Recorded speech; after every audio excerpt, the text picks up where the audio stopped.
Hello and welcome to this brand new tutorial series on HTML, more specifically the latest version of HTML, HTML5. In this lesson, we are going to introduce you to HTML and discuss about what it brings to the table for web development.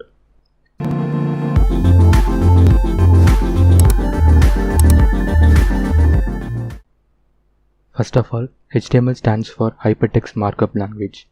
Almost all web pages on the internet are made up of HTML documents.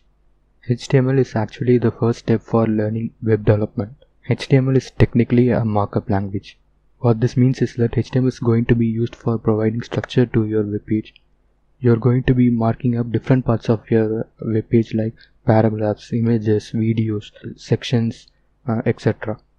Making a website is like making a book or a newspaper. This is where the hypertext part of the HTML comes into play. Usually in a book or a newspaper, if you want to go from one page to another page, you will have to turn all the pages in between. Web pages, however, are hypertext documents.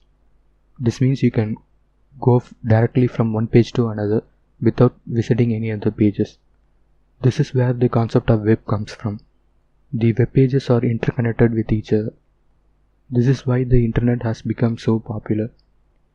HTML is actually a very easy language to learn. All you need to know is how to use a computer and how to use the internet. Personally, I learnt about HTML when I was at a summer course. I was 11 or 12 years old back then. It was easy for me even as a kid, and I'm sure it will be easy for you too if you start learning right away. That is about it for this lesson. In the next lesson, we will learn about web browsers and how useful they are in web development. If you want to watch the rest of the lessons, make sure you are subscribed and hit the bell button to receive all the notifications. If you liked the video, hit the like button to show some support.